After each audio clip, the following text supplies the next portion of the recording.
नमस्कार, तुम्हा सगळ्यांचं खूप खूप मनापासून स्वागत। तर आजची आपली रेसिपी आहे खमंग, खुसखुशीत आणि तसेच काटेदार अशी बिना भाजणीची चकली।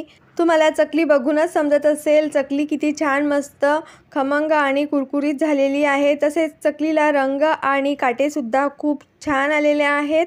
चला तर मग जास्त वेळ न घालवता आपण रेसिपीला सुरुवात करूया। पण त्याआधी माझी तुम्हा सगळ्यांना एक छोटीशी विनंती आहे, जर तुम्ही माझ्या चॅनलवरती नवीन असाल तर चॅनलला सबस्क्राइब करा। चकली बनवण्यासाठी या ठिकाणी मी सगळ्यात आधी 1 वाटी एवढी फुटाण्याची डाळ घेतलेली आहे किंवा डाळवं सुद्धा याला म्हटले जाते। आता चकली बनवताना आपल्याला सगळं साहित्य घरातील एखाद्या वाटीने किंवा एखाद्या भांड्याने मोजूनच घ्यायचं आहे। आता ही डाळ आपल्याला मिक्सरमध्ये अगदी बारीक अशी वाटून घ्यायची आहे। तर या ठिकाणी तुम्ही बघू शकता डाळीचं मी अगदी बारीक असं चपातीच्या पिठाप्रमाणे पीठ करून घेतलेलं आहे। आता करून घेतलेलं डाळीचं पीठ आपल्याला चाळणीने स्वच्छ असं चाळून घ्यायचं आहे, म्हणजे डाळीचे काही बारीक बारीक कण असतील ते सुद्धा निघून जातील। त्यानंतर ज्या वाटीने आपण डाळवं मोजून घेतलेलं आहे त्याच वाटीने 3 वाटी एवढं तांदळाचं पीठ आपल्याला घ्यायचं आहे। तर अगदी साधं सोपं प्रमाण आहे। आता घेतलेलं तांदळाचं पीठ सुद्धा आपल्याला छान स्वच्छ असं चाळणीने चाळून घ्यायचं आहे। असं पीठ चाळून घेतल्यामुळे पिठामध्ये काही बारीक कण किंवा कचरा असेल तर तो सुद्धा निघून जाईल। आता या चकलीच्या पिठामध्ये आपल्याला काही मसाले टाकून घ्यायचे आहेत। तर 1 चमचा लाल तिखट टाकून घेतलेला आहे, पाव चमचा हळद, पाव चमचा भाजलेल्या जिऱ्याची पावडर, 2 चमचे तीळ आणि 1 चमचा ओवा हातावरती या पद्धतीने क्रश करून मी यामध्ये टाकून घेतलेला आहे। त्यानंतर चवीनुसार मीठ आपल्याला या पिठामध्ये टाकून घ्यायचं आहे। त्यानंतर या ठिकाणी तुम्ही बघू शकता मी घरातील रेग्युलर पोहे खाण्याच्या चमच्याने 4 चमचे एवढं तेल घेतलेलं आहे। आता हे तेल आपल्याला छान कडकडीत असं गरम करून घ्यायचं आहे। तेल गरम होईपर्यंत या ठिकाणी आपल्याला हे दोन्ही पिठा आणि मसाले छान एकजीव करून घ्यायचे आहेत। तर या ठिकाणी तुम्ही बघू शकता मी तेल छान कडकडीत असं गरम करून घेतलेलं आहे। आता हे कडकडीत गरम करून घेतलेलं तेल आपल्याला पिठामध्ये टाकून घ्यायचं आहे। तिला तेल गरम असल्यामुळे आपल्याला चमच्याने ते मिक्स करून घ्यायचं आहे। त्यानंतर हाताला सोसवेल एवढं थंड झाल्यानंतर आपल्याला छान हाताने पिठाच्या प्रत्येक कणाकणाला छान असं तेल चोळून घ्यायचं आहे। पिठाला तेल छान असं चोळून झाल्यानंतर तुम्ही या ठिकाणी बघू शकता पीठ हातात घेतल्यानंतर त्याची अशी मूठ तयार झाली, म्हणजेच आपलं घेतलेलं तेलाचं मोहन अगदी परफेक्ट झालेलं आहे असं समजायचं। त्यानंतर बघा या ठिकाणी मी पीठ मळण्यासाठी छान असं गरम पाणी करून घेतलेलं आहे। आता थोडं थोडं करत पिठामध्ये आपल्याला गरम पाणी टाकून घ्यायचं आहे आणि सुरुवातीला पीठ अगदी गरम असल्यामुळे या पद्धतीने आपल्याला चमच्यानेच हे पाणी छान असं मिक्स करून घ्यायचं आहे। खूप जास्त पाणी आपल्याला एकाच वेळी टाकायचं नाही आहे, अगदी थोडं थोडं करत यामध्ये पाणी टाकायचं आहे। पीठ हाताला सोसवेल एवढं थंड झाल्यानंतर आपल्याला या पिठाचा छान असा घट्टसर गोळा मळून घ्यायचा आहे। आवश्यकतेनुसार आपल्याला पिठामध्ये गरम पाण्याचा वापर करून आपल्याला हे पीठ छान असं मळून घ्यायचं आहे। चकलीसाठी पीठ मळत असताना खूप जास्त सैलसर आपल्याला हे पीठ मळायचं नाही आहे, थोडंसं आपल्याला घट्टच हे पीठ ठेवायचं आहे। तर खूप जास्त घट्ट नाही किंवा खूप जास्त सैलसर नाही, तर मध्यम कन्सिस्टन्सीमध्ये आपल्याला हे पीठ छान असं मळून घ्यायचं आहे।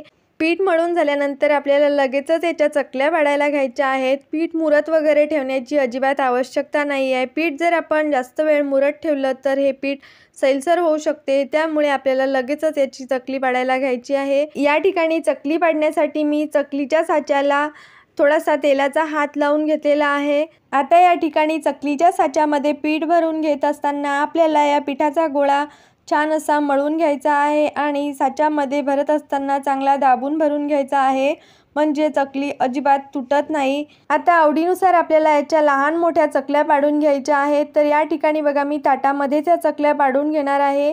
तुम्ही या चकल्या छोट्या छोट्या प्लेट्सवरती सुद्धा पाडून घेऊ शकता।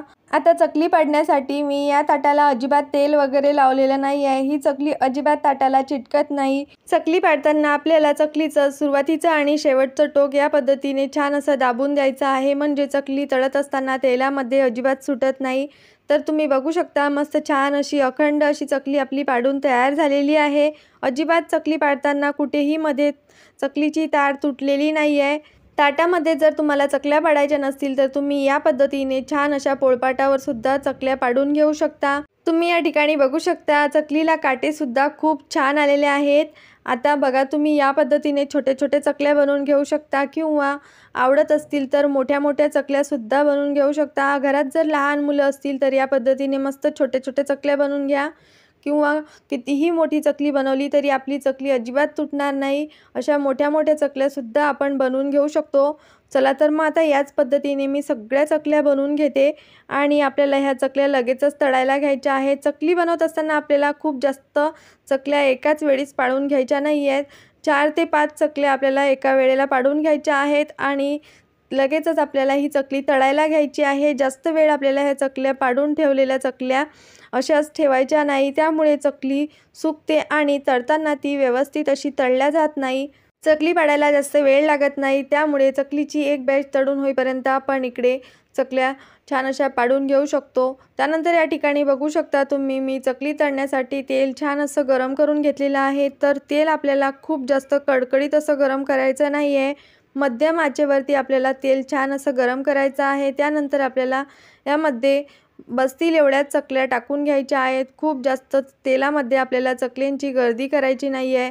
यामुळे काय होते, तेलाचं टेम्परेचर कमी होऊन चकली तेलात विरघळू शकते.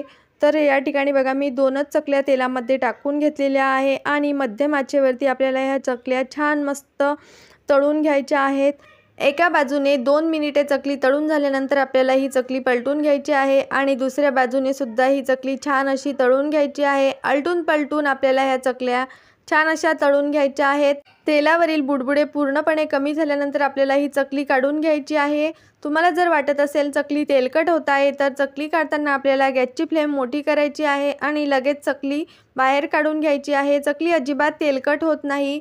तर या ठिकाणी तुम्ही बघू शकता, मी मस्त छान अशी पहिली बॅच चकलीची तळून घेतलेली आहे. त्यानंतर आता राहिलेल्या सगळ्या चकल्या मी सारख्याच पद्धतीने तळून घेणार आहे.